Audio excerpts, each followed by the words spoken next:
cracks beneath your feet. Don't let it turn to suffering. Get up and walk the street when the world is crumbling and cracks beneath your feet. Oh, you gotta get up and say.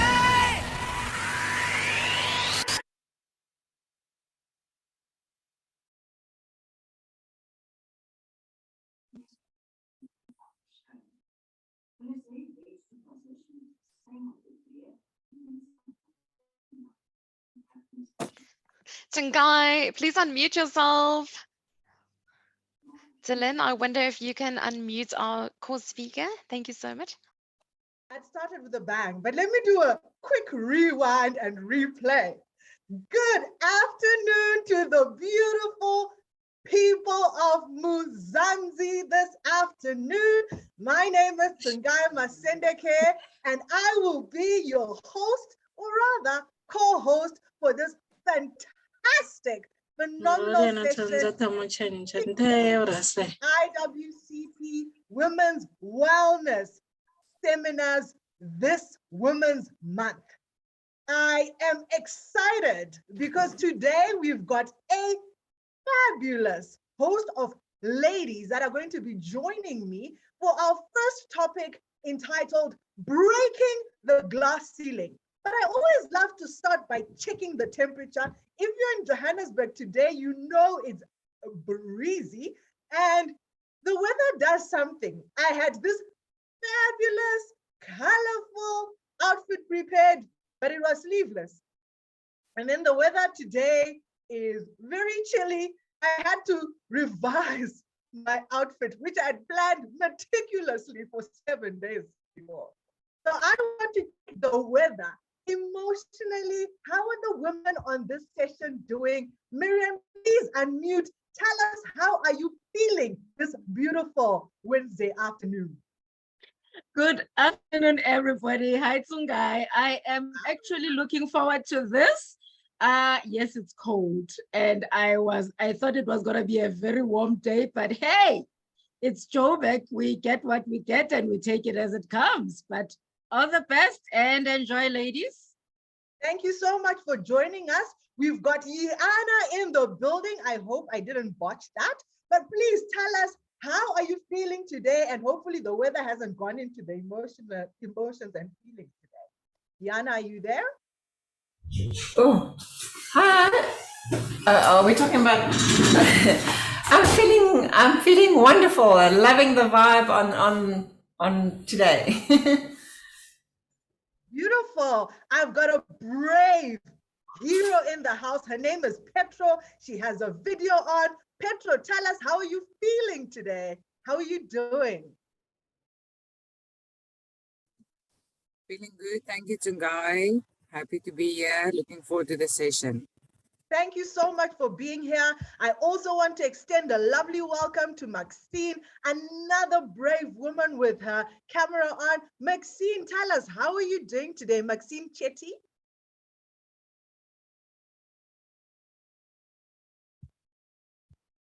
Maxine, can you please unmute and let our lovely audience know how you're doing today? Okay, looks like she cannot hear me.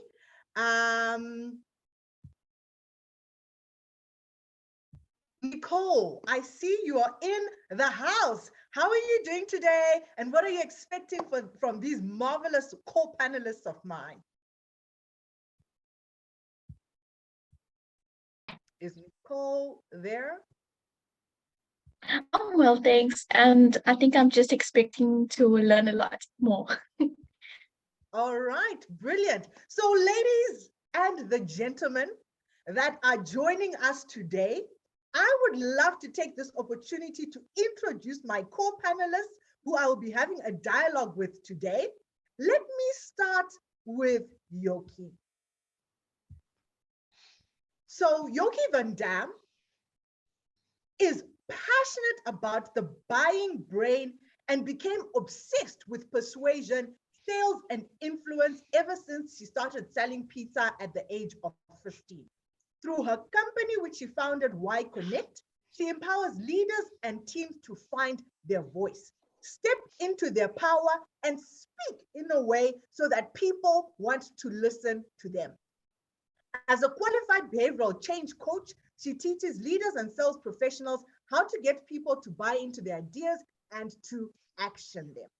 Yoke is a professional member at PSASA and serves on the Speakers Committee for the Professional Speakers Association of Southern Africa for the Johannesburg chapter. At this juncture, please allow me to introduce to you the magnificent, the marvelous Yoke. Over to you, and please say hello to these beautiful people that want to hear from you today. Wow, what a turnout. And thanks for that lovely intro, Tsangai. We had such a blast 2 days ago when we had a dry run. I walked away inspired. So I know that this conversation is really going to open up minds and hearts. And I think it's really amazing that we have men and women in this audience, because I think both parties can learn so much from each other, and potentially the men in the room can actually open doors and start acting as mentors and sponsors, which I know is what we'll be getting into in this session. It's really lovely to be here. Thank you so much for having me here. So just a bit of background. I live in Joburg. I'm a drinker of red wine. I love hiking. I love jumping in waterfalls in the summer. I was at my father-in-law's wedding this weekend. It's amazing when 73 somethings can get married again. So I'm a sucker for romance, and it's really lovely to be here. I'm all about really helping leaders and teams tap into their power and purpose and create meaningful workspaces. So I think really that is what today is about as well, creating meaningful workspaces for all of us. So thanks so much for having me here. Thank you so much, Yoke. And whilst would love you to have your red wine during this session, I'll ask you to hold until the end. I would love at this moment to introduce this woman. She blows the lights off even for me. And I don't find myself being moved by a lot of things, but wow, she knocks my socks off. Her name is Lehlolo Nolo. And guys, listen to this. All right. I know Chris calls me a firecracker, but this woman here is the firecracker of firecrackers. All right. She has developed a passion for governance since 2017 and has never looked back. She holds a Master of Business degree in administration obtained through the Wits Business School in 2015. She's currently enrolled for the Chartered Directorship in South Africa with the Institute of Directors, South Africa. At the moment, guys, listen to this. She's currently serving on the South African Nuclear Energy Corporation board as a non-executive director. She's also the chairperson of the Human Resources and Social Ethics Committee. She also occupies a number of other directorship roles with diverse entities, which include Isimangaliso Wetland Park, Mpanda, Epioni Leadership, Mangosuthu University of Technology, and is a former non-executive director for the Development Bank of South Africa, NTP, Boxing South Africa, the National Library of South Africa, the Community Schemes Ombud Services, amongst others. She believes in mentorship and the importance of women mentors occupying space in women executive positions, and she plans to advocate for the growth of women in leadership positions. Ladies and gentlemen, you've just gotten a snippet through that bio reading of this wonderful woman I call Hloki. But please allow me to introduce to this platform the lovely, the fabulous, the fantastic servant, Hloki Tungamirai. Over to you, Hloki, and a wonderful welcome to you. Wow, Tsungai, I think you should do my marketing and PR. You did phenomenal in introducing me. Thank you so much. And thank you for inviting me to have an open discussion with other women who are also doing their very best in their own world to advance the empowerment of women and the representation of women. As mentioned, I'm Hloki Tungamirai. I'm a mother to twins, and I'm about to pop with a third child. So you can imagine how much chaos is going on right now in preparation for this little one. But I'm so happy to be in this platform with you ladies, and I'm hoping that we'll all learn from each other and grow as a collective. I love seeing women rising up on the career ladder, but unfortunately, we are faced with several challenges, such as this glass ceiling that we're going to be talking about today. But the intention for me is to leave a mark and make sure that I open the way or pave the way for the younger ones that are coming behind us.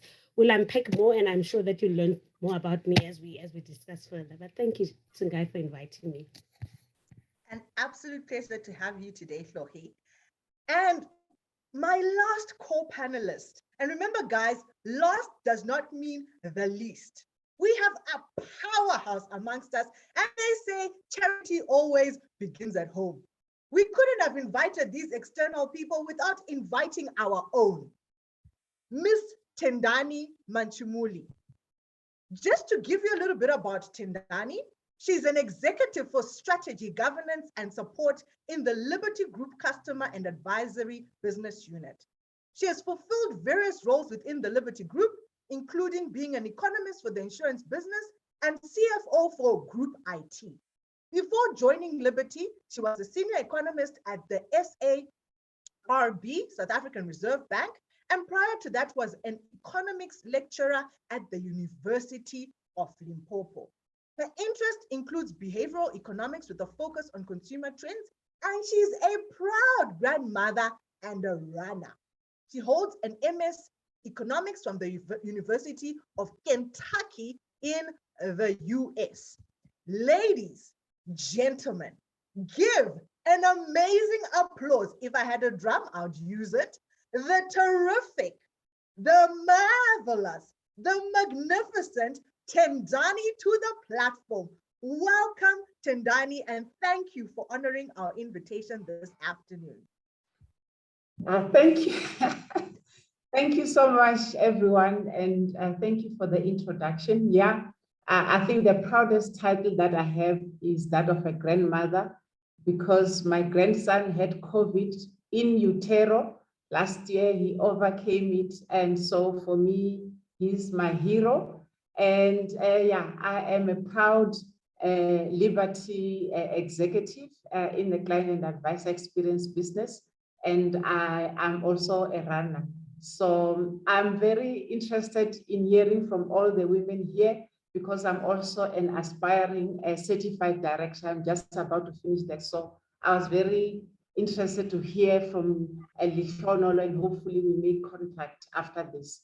Looking forward to this afternoon, and thanks for inviting us, Chris and Tsungai and the rest of the team.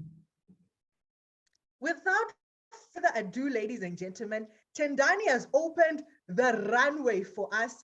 Yoki, please tell us as we embark on this conversation, what is the glass ceiling? I remember watching a recent movie. It was actually about climate change, but it's with Jennifer Lawrence and Leonardo DiCaprio. Don't Look Up. And watching the reviews where Jennifer Lawrence was paid at least 5 million less than Leonardo DiCaprio, and actually seeing, yes, he's been in the industry for longer, and yes, he might have more in terms of box office, but her just segmenting that and stating that it's okay, she's accepting it. And so very often people in the very same positions with the same credentials, and she's won an Oscar as well, so she's a complete A-lister, is not being paid the same. So despite us that aren't in the acting industry, it could be financial constraints, but also not being looked towards getting into leadership positions or being blocked because of factors, whether it's your culture, your gender, your religious orientation. So when people aren't diverse and they just box you in and say, because you're like this, we only see this type of a person going into that role. That's what I see as the glass ceiling. Wow, thank you so much, Yoki, for that description, because you'll find that these impediments that inhibit people from actually progressing, whether it's in their careers, in their professions, can be based on multiple things. It could be based on your gender, it could be based on your culture, it could be based even in terms of where you're coming from, your background can actually become an impediment. So I want this to be a real conversation. So I'm going to ask you, Tendani, have you actually experienced the glass ceiling in your own career, and what did you do to break it? So I have experienced stereotypes both at the Reserve Bank and here at Liberty. But what we must be honest about is that it's not always going to come from men. It's going to come from women who are conditioned to believe that women have to be at a certain level. And these are the roles for women. So when we were at the bank, we as management, we were looking at salary increases. One of my colleagues, who's a lady, actually said, so-and-so should get more. He's a man. He's got responsibilities at home. It had nothing to do with his abilities, but just the fact that he's a man. When I was in Liberty as a CFO for Group IT, so you go in there as different business units, particularly towards the end of the year when we do budgeting, to present your budget. As you know, there are always budget constraints and everybody is expected to cut and come within a number. This gentleman just said, Tendani is very emotional about her budget. What was Tendani being emotional meant that she defends the budget. She would not easily give away Group IT budget in favor of other businesses. My male colleagues, I was the only female CFO. My male colleagues are forceful. He's very direct. Also, he knows what he wants. Same thing, you are both fighting for the budget, but from my side, it's because I'm emotional. For the men, it's because they are assertive, they're direct, they know what they want. So the glass ceiling necessarily doesn't mean breaking up, even if you're broken up there from the proverbial ceiling. Any behavior that comes from a woman is emotional and immature or whatever, but not only from men, but from other women as well. Let's be honest about that. Wow, Tendani, thank you for sharing that, because I actually think by bringing diversity into the workplace, our very emotions help us to become better leaders.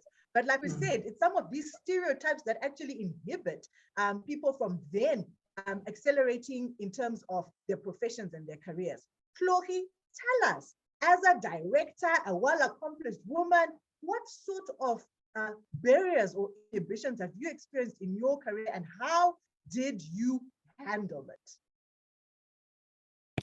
So guys, sometimes the impediment comes from our own minds. So we set limitations for ourselves as well by not believing that we are as capable as men in leading entities or even the country.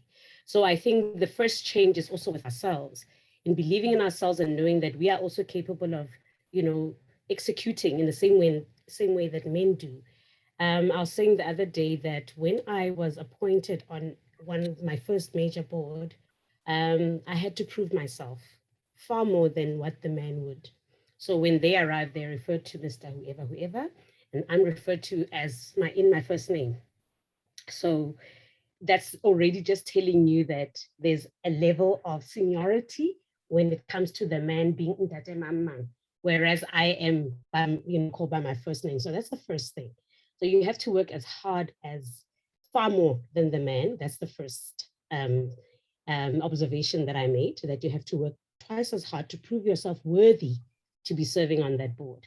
The second challenge that I was faced with is my age. So I was quite young, and obviously the impression is that I've got less to offer and no less.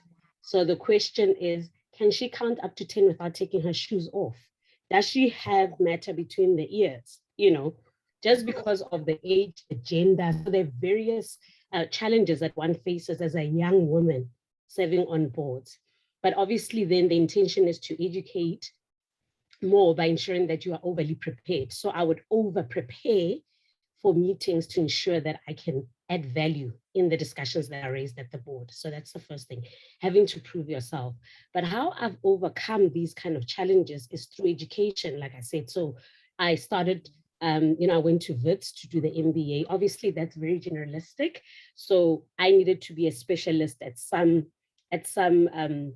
profession, obviously, and that is the governance profession in relation to what I do, which is serving on boards.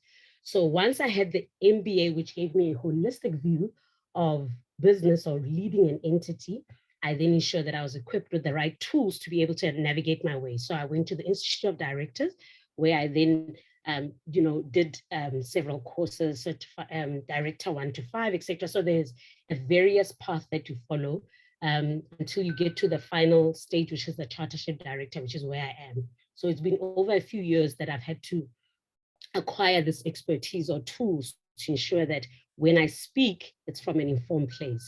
So there are various tools that I give into, such as the Companies Act, the King 4, etc., that you can use to leverage knowledge from, so you can come across as someone who's knowledgeable on the subject matter. Those are some of the other things. Obviously, there's networking as well, but we can talk further about other tools that I've utilized to ensure that I am a presentable, well-knowledgeable young woman serving on boards. Wow, thank you so much, Loki, for sharing that. I would like our audience, because Loki mentioned several powerful points, all right?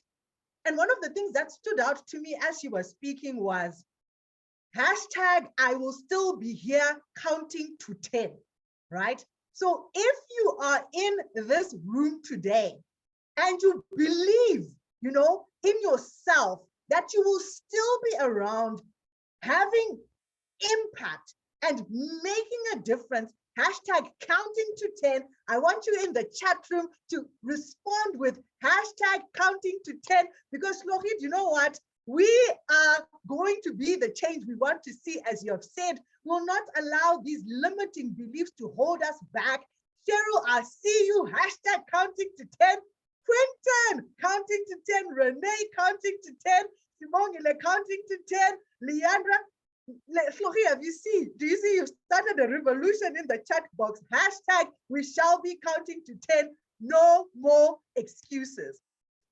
Yoki, tell me, what were some of the limiting beliefs you had to fight in order for you to break through in terms of the barriers that you experienced in your career? So I want to refer to something that Tandani was speaking about. And Tandani, you said that you were very assertive, and they called that emotional, and immediately that was a negative stigma that was put on it. So one of the limiting beliefs or things that I had to deal with and also realize that gets frowned upon is when I grew up and when I was very young, I really struggled to manage my own emotions. I would get vulnerable very easily. I would, in a few seconds, be able to burst out in tears. And I very quickly saw that the moment in the work environment, if there's tears, if you can't actually regulate your own emotions, people just judge you within seconds, and they'll put a label on you and say there's no career growth for you. And it was quite funny. I remember I was actually in high school, and me and my sister, we were working multiple jobs before we were legally allowed to. So we were I worked at a pharmacy when I was 15, and then when I was 16, I was legally allowed to. I worked at a Woolworths, and there I progressed and I got into customer service. And that's where all of the horrible clients are that freak out and throw you with a duvet because they're upset because their account is in arrears and so forth. And that's where I actually got the feedback, because I had my first warning and I burst out in tears. And this lady said to me, "You will not be able to progress at Woolworths." So I was a casual in high school, and I very quickly realized that I needed to develop my emotional intelligence skills. So now in my professional career, and that's why I loved what you were saying, I'm saying your name wrong. Let's just say Tlochi, is on the education side. When I went and I studied NLP, I actually realized that I had these limiting beliefs that I had to be a victim of being vulnerable and struggling, with tears and that. And I was like, no, somewhere in my life, something happened in my childhood. I bumped my toe somewhere. And now I've created this strategy in my brain, and I needed to deal with those triggers. So what I want to encourage everyone here is you can learn things and you can heal and you can overcome triggers, so that if you want to get into high rising positions where people take you seriously, they don't have to walk around you on eggshells where you can get triggered. Because what you'll find is the people that get the most done are the people that are able to go through stressful situations, but be calm. That don't freak out, or that when I train leaders, I always say, as a leader, you need to manage your state, because the moment I'm down, it's going to affect my entire team. So that was one of the things that I definitely had to deal with, that limiting belief of I have to be a victim of the way I was as a child. You can actually grow and learn and develop your EQ. And emotions is not a bad thing. It actually just shows your core values and what's really important for you. But the way you deal with it, I was speaking at a social media conference last week, and it was all about saying, if you are a social media manager and you lose the plot, you're going to damage that company's reputation and you can get sued. If you are, now swearing back at the clients when the trolls jump onto your platform. So it's all about calming yourself down, being aware of your own emotions. And there's a lot of tools and strategies that you can then also use to help your team and your clients to get into a better state of mind. So that's one of the things that I would say. We should not have the limiting belief that emotions are bad, or that we can't get into a better state. Our way we get out of the bed doesn't have to dictate our mood and our attitude for the next year. You can break it within a few minutes by just doing a few things. I hope that answers your question, Tungai. You know what, Yoki? It does. I promised I wasn't going to cry. I'm just kidding, guys. It's just the makeup. But anyway.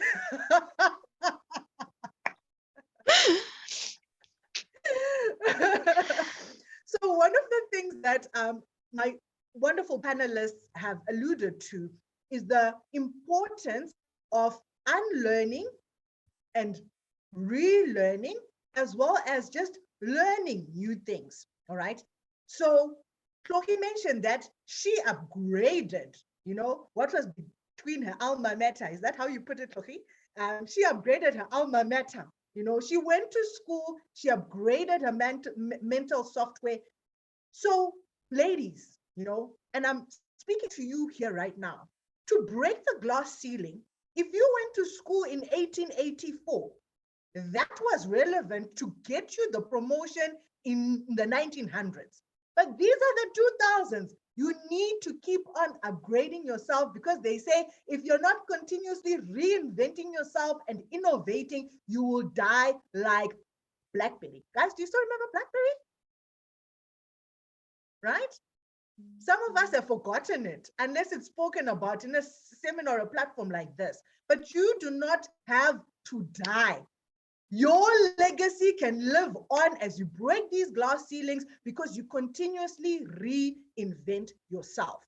So Tendani, all right, what other strategies have you used in your own career besides education? Because I see you're a very well-educated woman. Besides education, what other strategies have you implemented to help you break the ceiling?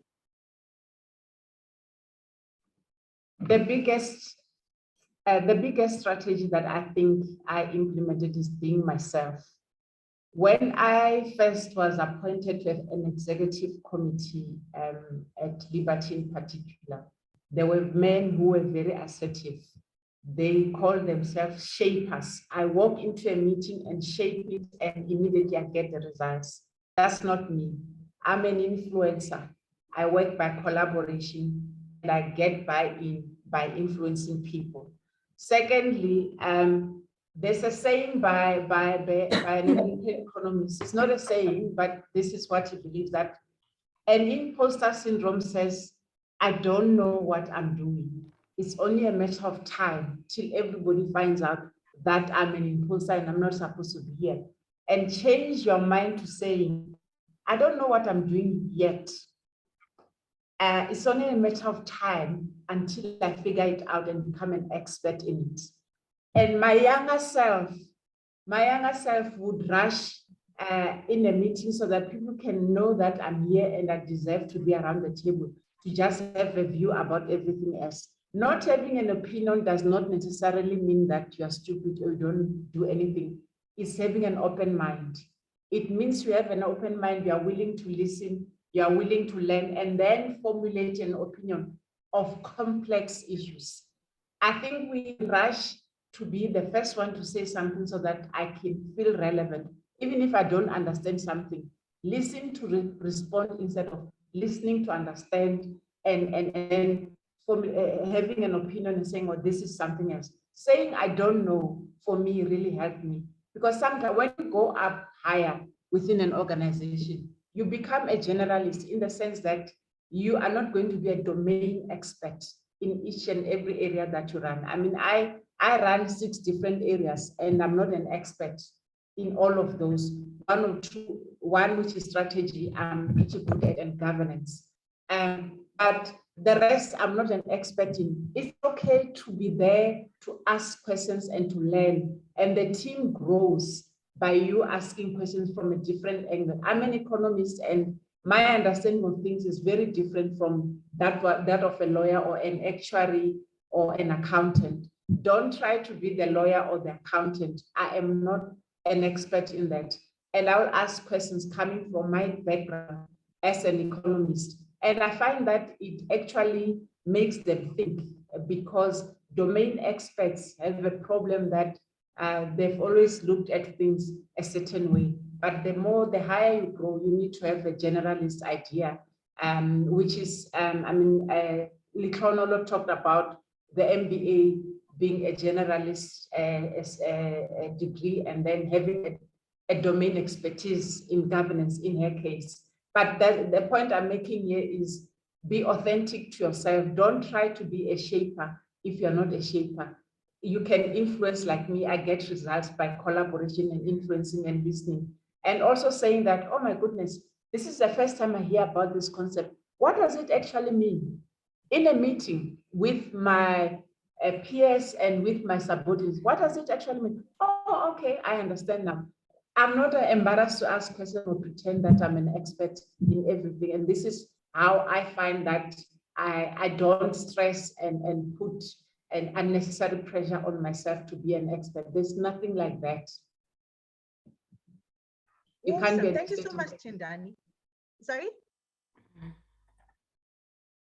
I was saying no one is an expert and on everything. If you are that, then you are a fraud. So it's okay to not know everything is what I'm taking, but it's not okay not to ask. So just because you don't know, it's fine with you, Sissy, it's fine with you, Budi, but ask the right questions so that you end up walking away in the know. So for you, Yoki, all right, Tendani has shared what has helped her in breaking her glass ceiling. I know you also took a rather unconventional route. You're an entrepreneur. You had to set up your business in a field that historically was not associated with women having to speak as boldly as you do. So how did you maneuver those difficult waters, those murky waters in breaking the glass ceiling in your industry? So for many years, I felt utterly unfulfilled. I felt that I was a sales professional working at these publishing firms like Pearson and Oxford, and I was a dignified book carrier.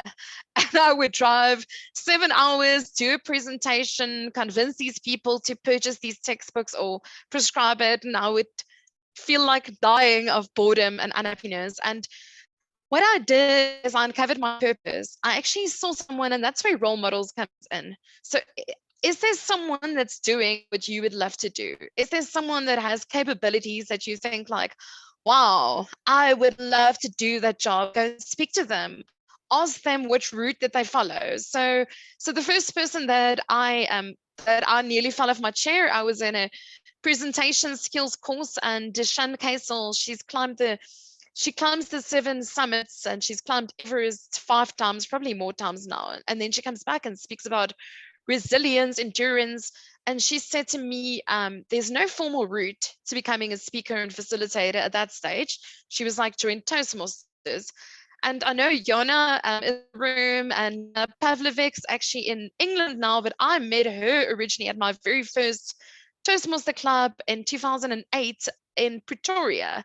And in there, I found my very first mentor, who's also a very good friend of ours, who passed away, the late Vic Brits. And Vic sat with me afternoon and afternoon in and out, talking to me about my career and really helping me develop myself as a speaker. So find people that have the capabilities, that have already done what you still want to do, or that can impart some skills and knowledge to you. And then at a stage, I outgrew Vic and I outgrew Pretoria and I moved to Johannesburg as my career progressed. But what I found is the moment I started speaking and doing Toastmasters so many times, people would start calling me a speaker and I would get these opportunities. So that's where I started emceeing. And that's the very first time where someone said to me, "But you're a lady, how dare you be the master of ceremonies at this wedding?" And I was like, what? I don't understand this question. And anyway, and as I progressed, where the irregular route kind of comes in, Tungai, is I realized I wanted to get into speaking, training, coaching. So I also went the educational route. So I studied NLP, but then I finished my distinguished Toastmasters. And what I did at the same time as you do a speaking and a leadership route. So I started getting into major leadership positions in a voluntary capacity where I was leading clubs and presidents and arranging these events and conferences and training massive groups. So if you can get experience, even if it's outside of your job or where you can just raise your hand and say, I want to do this. So I started feeling like, wow, if these 350 people that I've trained in Toastmasters love my work and say to me that it's amazing, engineers, lawyers, doctors, then possibly there are other people in the world as well that would benefit from this.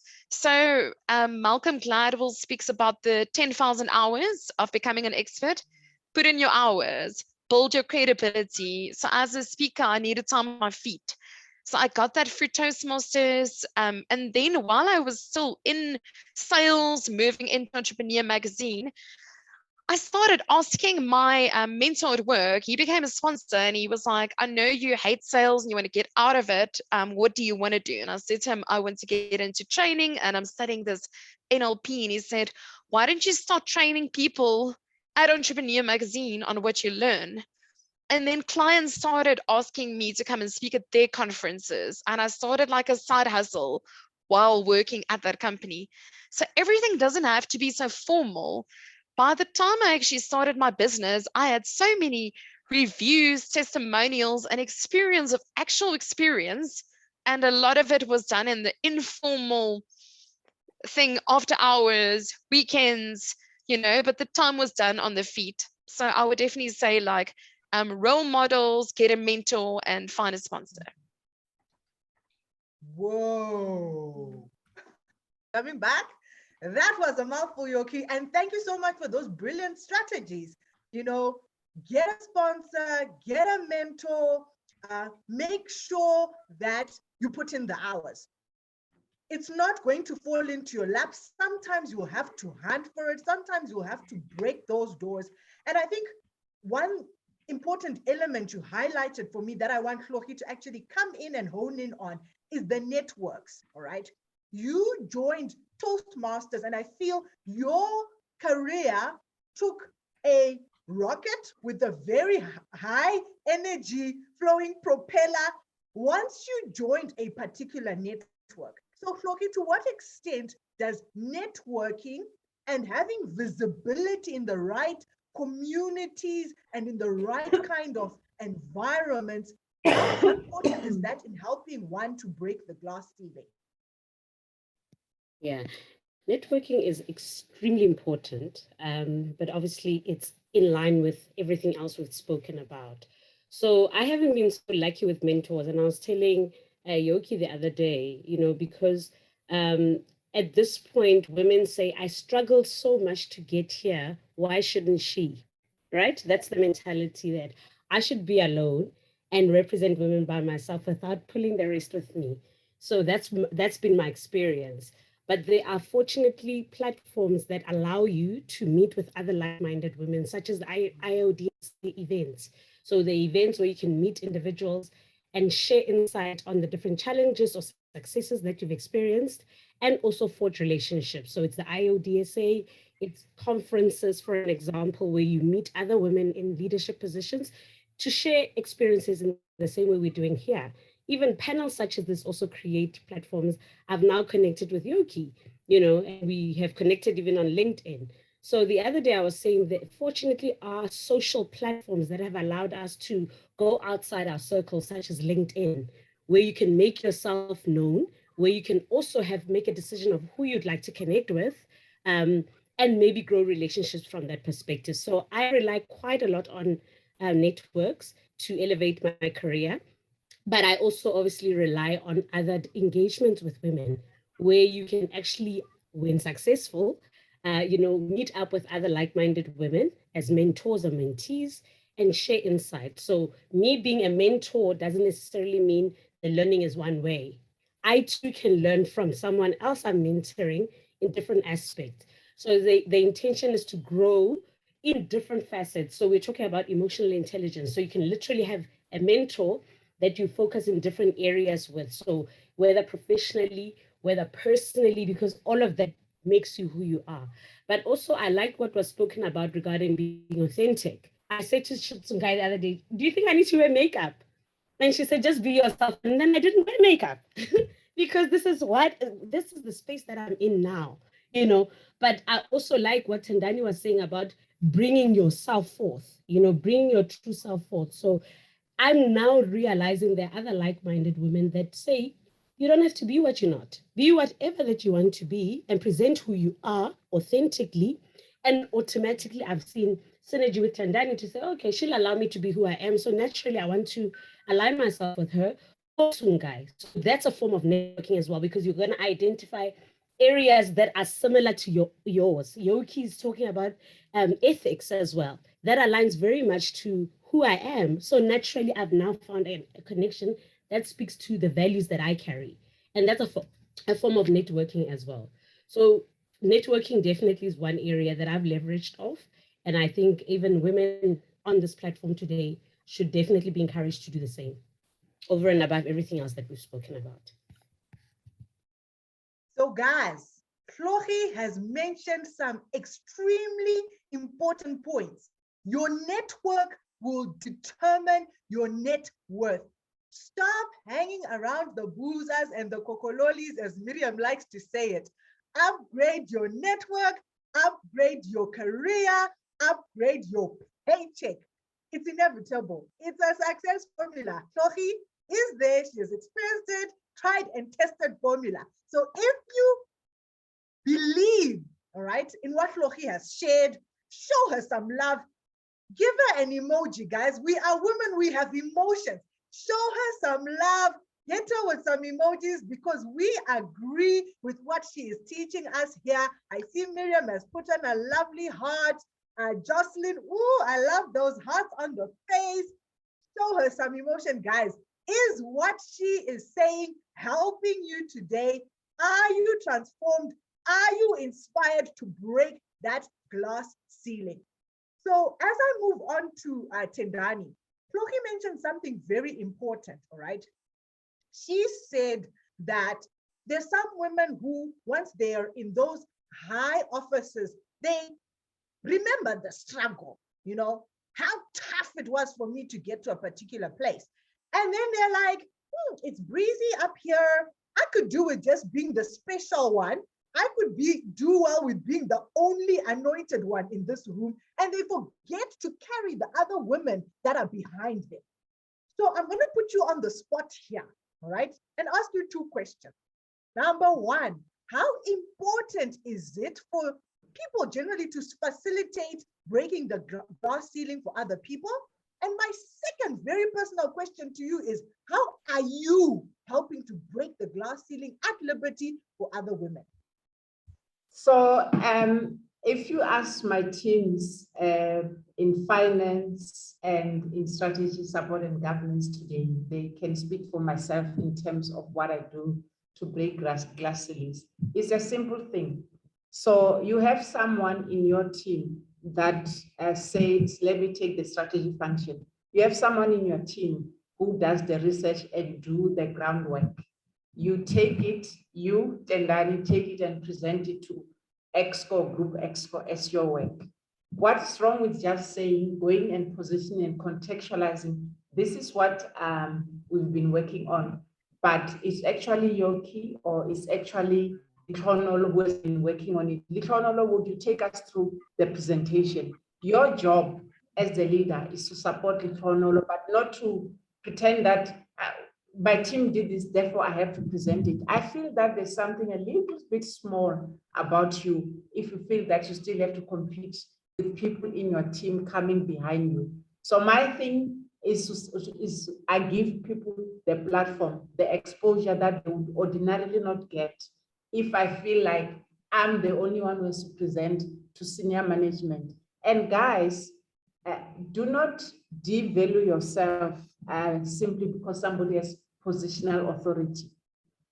There's a difference between leadership as a person and being who I am and positional authority, which changes, which fluctuates. You devalue yourself and feel that you're a person of a lesser value to your managers and to your to people in senior position. So that I don't lose my job, I say the state president. I think he's a human being. He makes mistakes. We're seeing him making mistakes. So don't devalue yourself in terms of valuing other people with position less than what you are. That's what I do. Expose people that would not ordinarily have the exposure to senior management so that you can say, oh, okay, the strategy is actually devised by somebody in Tendani's team, not by Tendani herself. There is no way that you can manage. I manage 6 portfolios and I'm a domain expert in each and every one. Give the expert a chance to get exposure to senior management so that you can, if you're not there, they can do it. If there's something that COVID has taught us, that there's nobody who is going to be here forever. And companies are very stupid if they allow only one person to get all the big jobs, all the big projects. And you know how people succeed in workplaces, because you're always given the big initiatives that gives you exposure to senior management. We don't know that those guys who don't get the bigger projects are not capable. So give people projects equally. Don't have one favorite person that gets the big project that has an impact group-wide. Give it to somebody else. But if you close your eyes, you always know if there's an initiative coming, it's going to have Tendani's name on it. How is that? How is it that all the projects are done by Tendani? And therefore she's the one who gets exposure. So I do that. So please do that. That's how you can do that. You can pull up other women by doing that and making sure that you're not the only one who is the only Black on the dinner table. That's a book that was written a few years back. Loyalty also does not require conformity, because I think you will only pull up people who agree with you, who have consensus with you. That's not loyalty. If the consensus is wrong, you have an obligation to disagree and encourage people coming behind you to disagree. I mean, of course, respectfully. That's how you're going to sharpen the team, and that's how you're going to grow them. I think it's weak leaders who demand difference. I think it's weak leaders who only want themselves to shine and not pull up other people. I mean, what Litronolo mentioned earlier resonated so much to say, why should I be the one to pull up these people? I struggled, they must struggle. I think that's a weak leader, because you demand difference because you are there. Strong leaders welcome challenge, welcome competition. Iron sharpens iron. So if you're only going to be the only pebble on the beach, how else do you sharpen other people? So for me, it's about giving everybody an opportunity. When you have the power, you are here for a reason, but you're not here forever. So powerful and well stated, Tendani. If I had a mic, this is when I would just drop the mic for you. But anyway, we are here on Zoom. I can't drop the mic. Yoke, there's something very, very important, and that really is a concept that tugs on my heart. It's personal. all right? And that's really about women breaking the financial ceiling, all right? Obviously, as women are prohibited from occupying high-paying roles, high-paying positions, and you actually mentioned that actor who earned 5 million less, all right? There is an unforeseen implication in terms of the financial ceiling that women then are susceptible to, all right? In your journey, how have you managed to have that tough conversation to be compensated for what you deserve? Because obviously people have a stereotype about what you should be doing, what you should not be doing. They also are stereotypical about what they will pay. So how have you broken the financial glass ceiling? So one of the ways is by benchmarking. So find people that have similar skills or that are in similar positions like you in various industries, and look at the different, there are different career platforms. Perhaps you could even see what are the positions that are similar to yours at other companies being advertised for, to kind of like see where are you falling in? Are you really below the curve? Are you in the middle? Are you above? And then what you need to do is one of the courses that I do a lot for women in leadership is on negotiation skills. And there's an amazing book I would encourage everyone to read. It's by FBI hostage negotiator Chris Foss. It's called Never Split the Difference. And he says, if you're in a position where you need to negotiate and there's a terrorist and there are human beings involved, you can't split the difference, because then you're going to get an arm and a leg back and half of the person's like, shut up, right? So if you're actually negotiating, it's not about just getting the difference or meeting a person halfway. It's actually also about looking at within your business, how much value have you provided all of these years? What other skills do you bring to the party? Have you maybe volunteered for certain projects that are worth on a certain level?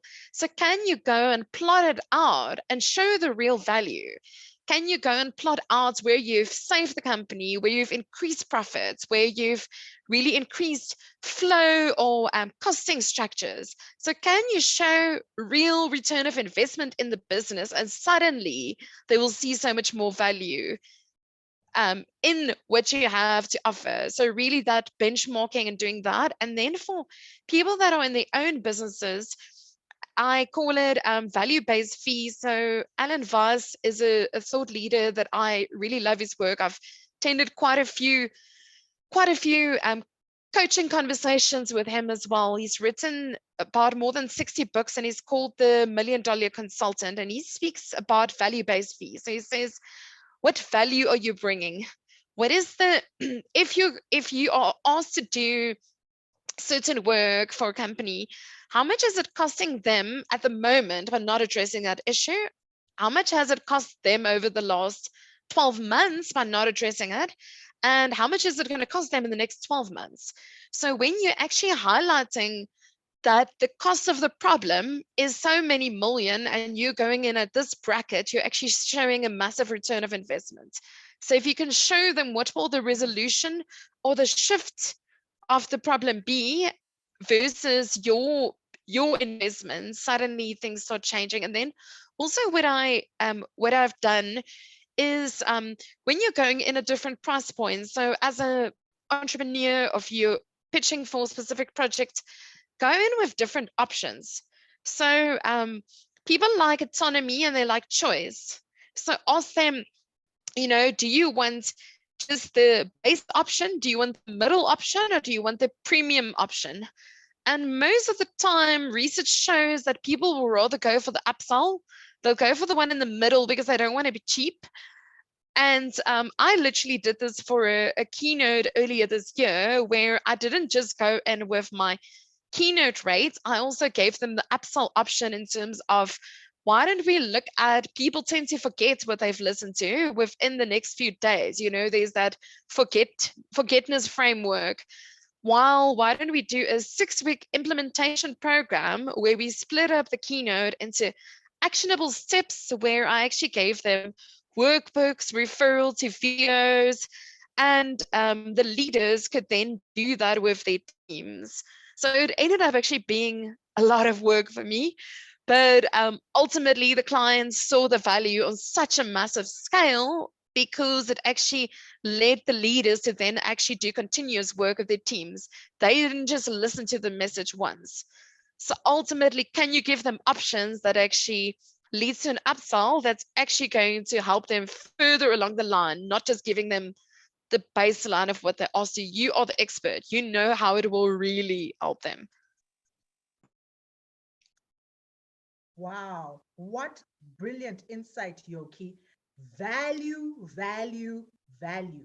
To break your own glass ceiling, even financially, you must continuously be delivering value. That time that makes me so sad, right? Where unfortunately, we have to leave you, but with much love. Chloe, in closing, what one tip will you leave these lovely ladies and these wonderful gentlemen with in terms of breaking the glass ceiling? Sungai, I'm going to make it two, if you don't mind. So the first thing is just Go to for celebrate. it. It's for free anyway. Just to celebrate our differences. I'm just following up on what Yoki was saying regarding bringing value. So women bring a different type of value, even on platforms such as board. So men are very aggressive, assertive, or strategic according to the norm and the standards. But we know that women have that empathetic ear, especially when it comes to issues that have to do with women. So I look at myself being a pregnant woman. Obviously, the environment would have to accommodate me in a different way during this process, rather than the norm, So I'm saying that women bring an empathetic, more softer element to board. So they should celebrate the difference that they bring. Every skill that is brought to the board or any leadership position is of value. So there's no excuse in saying, I'm not equipped for this role, because whatever difference that you bring will add value in the end and assist that entity to achieve the best outcome that they can possibly achieve. And then the second one is just believing in yourself, believing that you are worth it, and believing that you are able to contribute just as much value as a man. Do not confine yourself to thinking that, because you want to be a doctor, you need to be good at math, you need to be doing this and that. Open yourself up to opportunities and understand that you are here, as Thandani said, for a purpose. So every purpose should be untapped, and ensure that you also leave a legacy for others to follow through with. So let's make it easier for other women to come in and play a leadership role in this country and in the various entities that we serve in. I'll leave it there for today. Thanks, Chloe, for dropping the mic right there. Thandani, your parting shot? My parting shot is three concepts. Don't mistake assertiveness for aggression. Being assertive is like advocating for your interests. Being aggressive is attacking other people's interests. Standing up for your ideas doesn't make you pushy. It stops you from being a pushover. It's not selfish, it's self-preservation. Thank you. Thank you so much, Thandani. Don't be a pushover, but it's okay to be pushy. Yoki, your last words of wisdom. My EQ quote for the day from Maya Angelou is, people will forget what you did. They'll forget what you said, but they will never forget how you made them feel. So always go in with the intention before any meeting or engagement. What do I want people to think after this meeting? How do I want them to feel? And what do I want them to do? If you set those very clear intentions on EQ, but also call to action, you'll actually be surprised how your voice, body language, and outcome completely changes. I am mesmerized at the fantastic contributions we've had today. Thank you so much, Yoki. Thank you, Thandani. Thank you, Chloe. It's been fantastic hosting you this afternoon. Guys, please make sure you reach out to Chloe, Yoki, Thandani. Their details have been placed on the chat. In parting, my words are, shine, girl, shine.